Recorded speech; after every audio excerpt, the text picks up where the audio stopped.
السلام علیکم سامیہ میم، کیسی ہیں آپ؟ وعلیکم السلام، میں بالکل ٹھیک ٹھاک خیریت سے. ویسے تو ماشاءاللہ آپ ایک پروفیشنل شیف ہیں، لیکن سیبو آرگنائزیشن بنانے کا خیال آپ کو کیسے آیا؟ بڑا اچھا سوال ہے کہ بائی پروفیشنل ایک شیف ہونا اور ایک انٹرپرینور گروپ کا ایک سی ای او ہونا بہت مختلف بات ہے. میری جو شروعات ہے وہ 2011 سے ہوئی تھی ایز اے شیف، اور میرے اپنے ایک برانڈ کا نام ہے ہیزلز کیک، اور میں ہمیشہ سے اسی ہی برانڈ کے ساتھ کام کر رہی تھی، اور ساتھ ساتھ میری جو ایک شو کی جرنی ہے وہ بھی چل رہی تھی. پاکستان میں ایسا کوئی چینل نہیں ہے جہاں پہ میں نے شوز نہیں کیے، اور ہر سال میں نے رمضان ٹرانسمیشن کی، اور ہر چینل کا جو ہے وہ بڑا ایکسپیرینس ہے. لیکن سیبو آرگنائزیشن بنانے کا جو ایک لنک تھا وہ میرے دماغ میں تب کلک ہوا جب میں خود ایک بائی پروفیشنل سے ہوتے ہوئے ایک انٹرپرینر زون کے اندر آئی. جب ہوم انٹرپرینرز کی بات کرتے ہیں تو مجھے بڑی مشکلات کا سامنا ہوا. جب میں ہیزلز کیک پہ تھی تو مجھے اس وقت نہیں معلوم تھا کہ واٹس ایپ گروپس کیا ہوتے ہیں، فیس بک پہ کون سے گروپس ہوتے ہیں، انسٹاگرام کیا ہوتا ہے. لیکن جو ہے آہستہ آہستہ گریجولی میں نے سیکھا. میرا کچھ عرصہ جو ہے وہ دبئی میں رہا، تو وہاں پہ میری بڑی پیاری دوست ہیں عائشہ سہیل، میں ہمیشہ ان کا ذکر کرتی ہوں. انہوں نے مجھے بڑا ٹیکنیکلی بتایا کہ گروپس میں جانے سے یہ ہوتا ہے کہ آپ کی مارکیٹنگ ہوتی ہے، لوگ آپ کو جانتے ہیں، آپ کی برانڈ ریکاگنائزیشن ہوتی ہے. تو میں نے وہاں 2 سال اس گروپ میں بڑا ایکٹیو ممبر ہو کے جو ہے وہ اپنے دوست کا ساتھ دیا. پھر جب میں پاکستان آئی تو انہوں نے کہا کہ یار تم کچھ ایسا کرنا، تم پروفیشنلی شیف تو ہو، سیلیبریٹی شیف ہو، لیکن ہوم انٹرپرینرز کے لیے کوئی بہت اچھا کام کرنا. تو پھر میں نے ایک آرگنائزیشن بنائی سیبو، اور وہ سیبو بنانے کا جو اب جو میں بتا رہی ہوں کہ مین کانسیپٹ جو تھا وہ یہ تھا کہ ہمیں اتنی سیلیبریٹی ہونے کے باوجود بھی ہم بہت ساری چیزوں کو پینفلی دیکھتے ہیں. لیکن جو ایک عام عورت ہے جو کہ جس کا کوئی تعلق کسی فرم سے نہیں ہے، کسی برانڈ سے نہیں ہے، وہ ایک کم پڑھی لکھی ہے، اس کو اتنا ایکسپلوجر نہیں ہے، تو اس کو کتنا زیادہ فیس کرنی پڑتی ہوں گی پریشانیاں اور تکلیفیں. تو وہاں پہ میں نے ایک اسٹیپ لیا کہ میں اپنی ان بہنوں کے لیے جو کہ ایک تکلیف ہیں اور ان کے لیے ایک ایسا سورس بنوں، ایسا ایگزیکیوشن بنوں کہ ان کے کام کو آسانی دوں اور ایسا پلیٹ فارم بناؤں. تب جا کے 15 مارچ 2016 کو یہ پہلی دفعہ اس کی بنیاد رکھی گئی، اور اس سال ہم پورے 5 سال کے ہو گئے ہیں. تو یہ ہمارے لیے ایک بڑا زبردست مومنٹ بھی ہے، اور ہم اور میری پوری ٹیم جو ہے وہ اس کو پورا سیلیبریٹ بھی کر رہی ہے. سب سے پہلے تو بہت بہت مبارکباد آپ کو سیبو کے 5 سال کمپلیٹ ہونے کے. اور آپ مجھے یہ بتائیے کہ ان 5 سالوں میں آپ کو سب سے زیادہ مشکل کب آئی؟ بہت اچھا سوال ہے یہ کہ ان 5 سال کو کمپلیٹ کرنا اتنا آسان نہیں تھا. سب سے پہلے تو جب سیبو آرگنائزیشن کی بنیاد رکھی 15 مارچ کو 2016 میں، تو یہ پتہ ہی نہیں تھا کہ سیبو نے کرنا کیا ہے. بس ایک ہوم انٹرپرینرز کو سپورٹ کرنے ہم نکلے اور جدوجہد کرتے رہے. بڑی ہرڈلز آئیں، کافی سارے لوگوں نے منع بھی کیا کہ جو ہے یہ کس قسم کا کام ہے، عورتوں کی کوئی بزنس مائنڈ نہیں ہوتا، عورتیں جو ہے وہ اتنی پڑھی لکھی نہیں ہوتی، ایک جو خاص طبقہ ہے پڑھے لکھے ہونے کا تو ان کو تو کوئی فرق ہی نہیں پڑتا کہ وہ ہوم انٹرپرینرز بنے. ان کے بزنسز ان کے پیرنٹس پہلے سے سیٹ کر کے رکھے ہوئے ہوتے ہیں. تم کس ایرا میں جا رہی ہو، کس فارمیشنز میں جا رہی ہو، تو یہ اتنا آسان نہیں ہے، تمہیں بہت مشکل ہوگی. لیکن ان 5 سالوں میں ہر سال میں نے خود بہت چیزیں سیکھیں. جیسے کہ میں نے آپ کو پہلے سوال میں بتایا کہ مجھے تو پتہ ہی نہیں تھا کہ واٹس ایپ گروپس کیا ہوتے ہیں، انسٹاگرام کیا ہوتا ہے، کیسے مارکیٹنگ کرنی ہوتی ہے. میں ٹی وی پر آتی تھی، اپنے شوز کرتی تھی، لیکن مجھے نہیں پتہ تھا کہ اپنے برانڈ کو کیسے بیچنا ہے. لیکن ان 5 سال میں سیبو نے جس ڈراسٹک طریقے سے ترقی کی، ہمارے بہت سارے برانڈز لانچ ہوئے. ان 5 سالوں میں ہمارے بہت سارے پیارے دوست ہم سے چھٹے، ہمیں نئی چیزیں سیکھنے کو ملی، اتنے مختلف لوگوں سے ہمارا انٹریکشن ہوا، ان کا مائنڈ سیٹ جاننے کا موقع ملا. کیونکہ ظاہر سی بات ہے عورتیں گھر میں رہتی ہیں، ان کا ایکسپلوجر اتنا زیادہ نہیں ہوتا، تو باہر نکل کے ہر ایک دن ایک نئی سٹوری جان کے ہمیں بڑا اچھا بھی محسوس ہوتا تھا. بعض اوقات اللہ کی شکر گزاری بھی کرتے تھے کہ الحمدللہ کہ ہم اس پروسیس سے نہیں گزرے، اس تکلیف سے کام نہیں کرے. ایک پیشن ہے ہمارے اندر. لیکن جو سب سے زیادہ تکلیف کا وقت وہ تھا کہ جب 2.5 سال ہمیں پورے ہوئے اور تب ہمیں یہ سیٹ کرنا تھا کہ ہمارا سیبو کا ڈومین کیا ہے. یہاں بہت سارے بائنگ اینڈ سیلنگ گروپس ہیں، لیکن ہمارا گروپ ان سے مختلف کیوں ہوگا.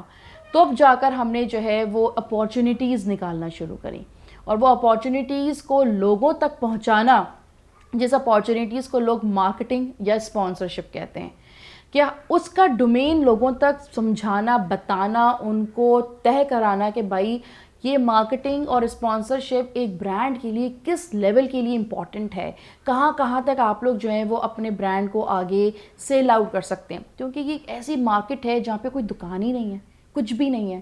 تو یہ تو صرف ایک ایسی شاپ ہے جس کو آپ نے لوگوں کو ڈرل کرنا ہے, بتانا ہے کہ مجھے جو ہے میری شاپ ہے. اور اس طرح کی تو بہت ساری شاپس ہیں. اگر ہم بیکری کی بات کرتے ہیں تو بہت ساری بیکرنگ کی شاپ مل جاتی ہیں, اگر کیٹرنگ کی بات کرتے ہیں تو بہت ساری کیٹرنگ شاپس ملتی ہیں. لیکن ہم ان سے منفرد کیوں ہیں, ہم کیوں سب سے الگ ہیں, ہمیں کیا ایسی اسپیشل چیز ہے کہ آپ ہمیں آرڈر کریں.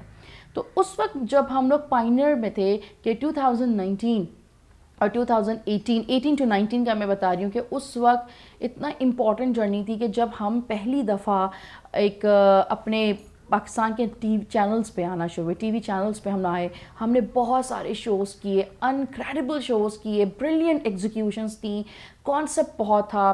اس وقت تھریمیٹک کا اتنا زیادہ کانسیپٹ بھی نہیں تھا, لیکن سیبو نے وہ جو کانسیپٹ آف ڈیلیوری جو دی وہ بڑا ایک کہتے ہیں کہ وہ بڑا ٹف ٹائم تھا ہمارے لیے, کہ لوگوں کا ایک مائنڈ سیٹ کرنا کہ اس جگہ پہ پیسے خرچ کریں جہاں سے آپ کی ایک فنڈنگ ہے, ایک میوچل فنڈز ہیں, کہ کہیں جا کر آپ کو اس کا بینیفٹ ملے گا.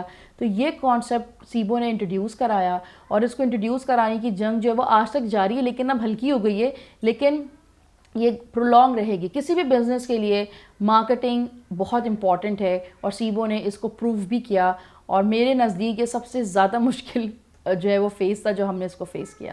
ویسے تو ماشاءاللہ ان 5 سالوں میں سیبو نے کافی اچیومنٹ حاصل کی ہیں, لیکن ان 5 سالوں کے اندر سب سے بیسٹ اچیومنٹ آپ کے لیے کون سی رہی؟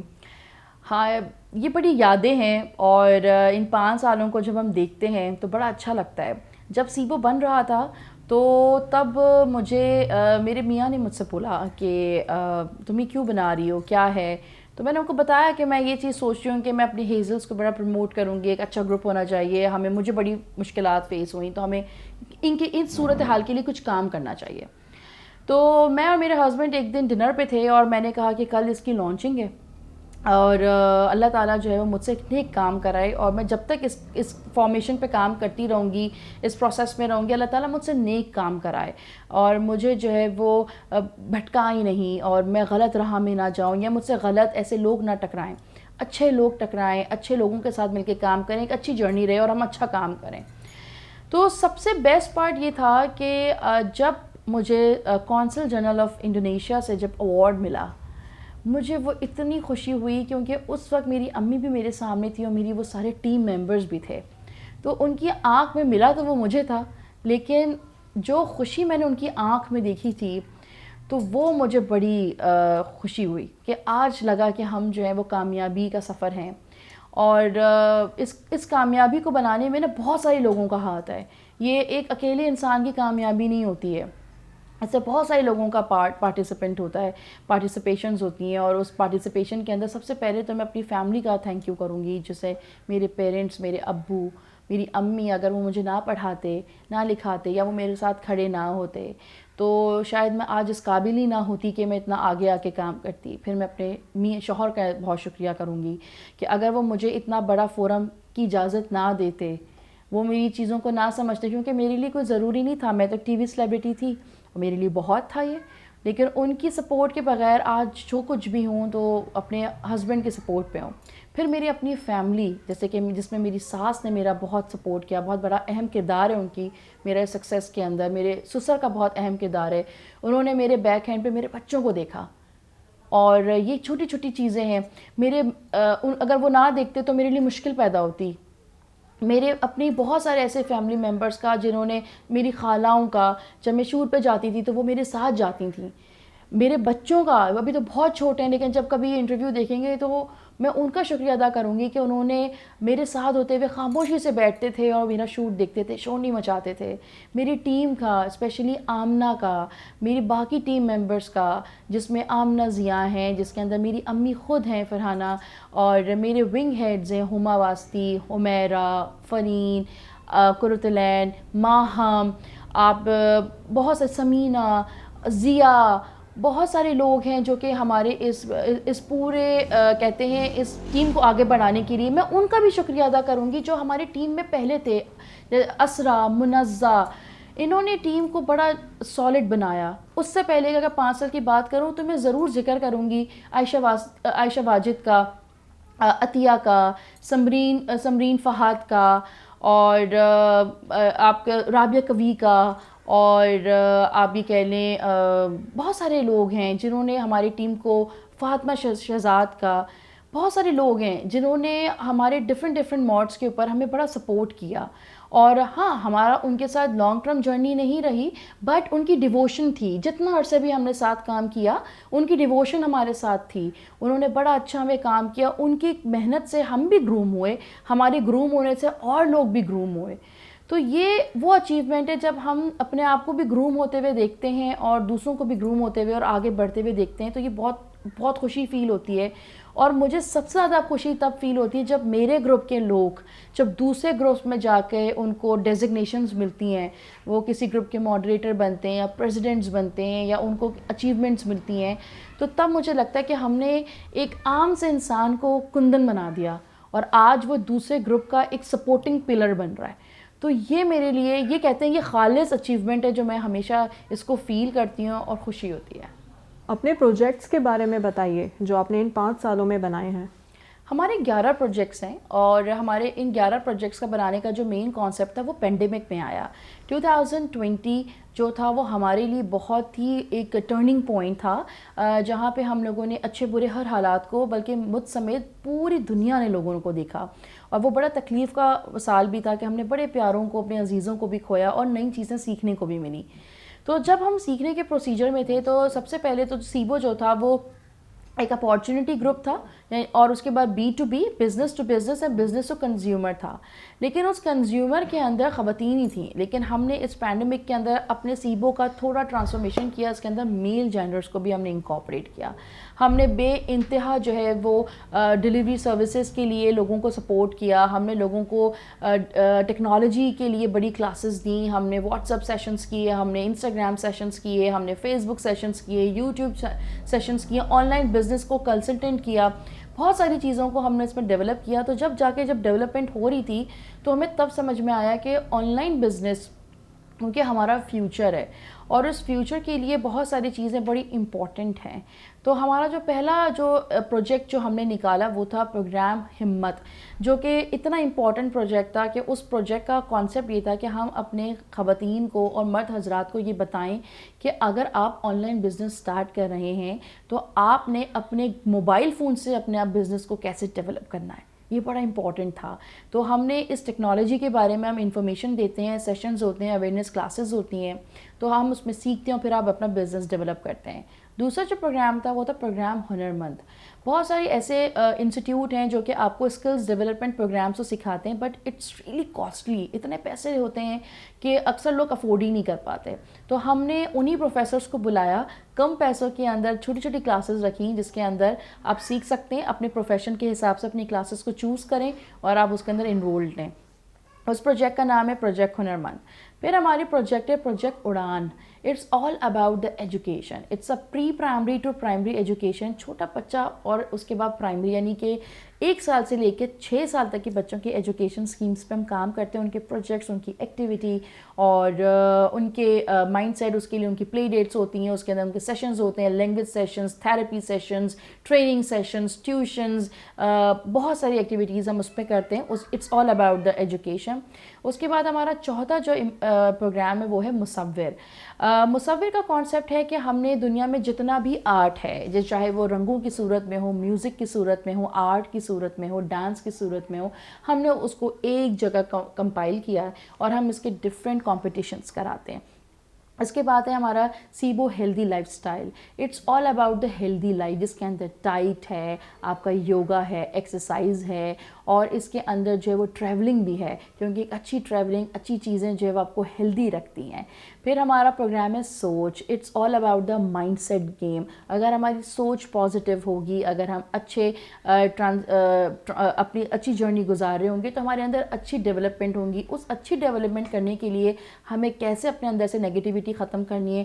اگر ہم کسی ٹراما سے گزریں تو ہمیں کیسے اپنے آپ کو واپس سے اپنی لائف میں اپنے آپ کو لے کر آنا ہے پازیٹیو وے میں. تو یہ پروگرام کے اندر ڈفرینٹ سیشنز ہوتے ہیں جس کا نام ہے پروگرام سوچ. پھر ہمارا ایک سیبو لاؤنج ہے جو کہ ہمارا یوٹیوب چینل ہے جس کے اندر ہم بے شمار یوٹیوب چینلز پہ شو کرتے ہیں تاکہ ہم لوگ ہوم بیسڈ انٹرپرینورس کو سپورٹ کریں. پھر ہمارا ایک گروپ ہے 8واں جو ہے سیبو social hub. It's all about the digital marketing. بہت ساری کمپنیز ڈیجیٹل مارکیٹنگ کے نام پہ بہت پیسے لیتے ہیں, بڑا فراڈ کرتے ہیں. تو ہم نے یہ پروجیکٹ لانچ کیا تاکہ کم قیمت کے اندر ہم لوگوں کو ان کا پیج مینٹین کرنا بتائیں, ان کو ڈیجیٹلی ان کو ہیلپ کریں. یہ ساری چیزیں ہم نے ان کو بتائیں. پھر ہمارا پروجیکٹ ہے سیبو یوتھ کلب جو بچوں کے لیے اور ینگ جنریشن کے لیے ہے. اور بہت ساری چیزیں جو ہم نے کیا. ہماری ایک اور سبجیکٹ ہے سیبو چھوٹی سی نیکی جس کے اندر ہم چیریٹی ورک کرتے ہیں. ہم چیریٹی آرگنائزیشنس کو بھی دے رہے ہوتے ہیں بٹ کچھ چیریٹی اپنے پاس رکھتے ہیں ان لڑکیوں کے لیے, خاص طور پہ لڑکیوں کے لیے جو افورڈ نہیں کر سکتی فیس. تو ہم اس چیریٹی میں سے ان کو پیسے دیتے ہیں تاکہ وہ ایک اچھا اسکل ڈیولپمنٹ کورس کر سکیں. تو یہ بڑے سالڈ پلرز ہیں ہمارے سیبو گروپ کے. اور آپ کو جہاں پہ بھی لگتا ہے کہ آپ کہاں پہ فٹ ہو سکتے ہیں تو آپ اپنا پروجیکٹ لیں اور اس پہ کام کریں. اور میں آپ لوگوں کو دعوت بھی دیتی ہوں کہ اگر آپ کے پاس کوئی بڑا یونیک آئیڈیا ہے تو آپ جو ہیں وہ ہمارے ساتھ شیئر کریں. ہم اس کو ایگزیکیوٹ کریں گے, اس کو آگے بڑھائیں گے اور ایک نیا ونگ بھی بنائیں گے. آپ اب اپنی آگے والی نیو جنریشن کو کیا میسج دینا چاہیں گی؟ میں صرف یہ میسج دینا چاہوں گی کہ ہمیں اپنی سوچ تبدیل کرنے کی ضرورت ہے, خاص طور پہ خواتین کو. ہم کسی سے کم نہیں ہیں. ہماری بہت ساری ذمہ داریاں ہمارے گھر کی میلز پہ ہیں بٹ اگر وہ میل ہمیں اجازت نہ دیں تو ہم کچھ بھی نہیں کر سکتے. سب سے پہلے ہمیں ان کی عزت کرنے کی ضرورت ہے. اس کے بعد ہمیں اپنی سوچ کو اتنا اسٹرانگ بنانا ہے کہ اگر ہم خود ایک اسٹرانگ عورت ہیں بائی پروفیشنل, اگر آپ بہت اچھا کام کر رہے ہیں تو اپنے بچوں کے لیے آپ رول ماڈل بنیں, اپنے بچوں کو سکھائیں, ان کو ایجوکیشن دیں اور لوگوں کے لیے آسانیاں پیدا کریں. اگر آپ لوگوں کے لیے آسانیاں پیدا کریں گی تو آپ کے لیے ایونچولی خود ہی آسانی پیدا ہوگی. لڑکا اور لڑکی کچھ نہیں ہوتے, ہم ان کو خود یہ لڑکا اور لڑکی کا کانسیپٹ دیتے ہیں. ہمیں اپنے کام خود کرنے چاہیے, ہمیں اپنی ذمہ داریاں خود اٹھانی چاہیے اور ہمیں اپنے پارٹنر ہو, چاہے وہ آپ کا شوہر ہو, چاہے وہ آپ کا باپ ہو, چاہے آپ کا بیٹا ہو, چاہے وہ آپ کا بھائی ہو, اس کا ہاتھ بٹانا چاہیے اپنے محدود ریسورسز کے اندر یا اپنی باؤنڈریز کے حد تک. تو بس میں یہی کہوں گی آنے والی لڑکیوں کے لیے کہ دل لگا کے پڑھیں, اپنے ملک پاکستان کا نام روشن کریں اور ایسی پڑھائی لیں جس کے اندر خود اسکل ہو, نوکری کرنے کی ضرورت نہ پڑے, آپ اپنے چھوٹے سے بھی بزنس کی خود ہی مالک ہو. تھینک یو سامیہ میم, آپ نے اپنا اتنا قیمتی وقت نکال کر آپ نے ہمیں انٹرویو دیا اور ہمیں بہت اچھا لگا. Thank you so much. Thank you.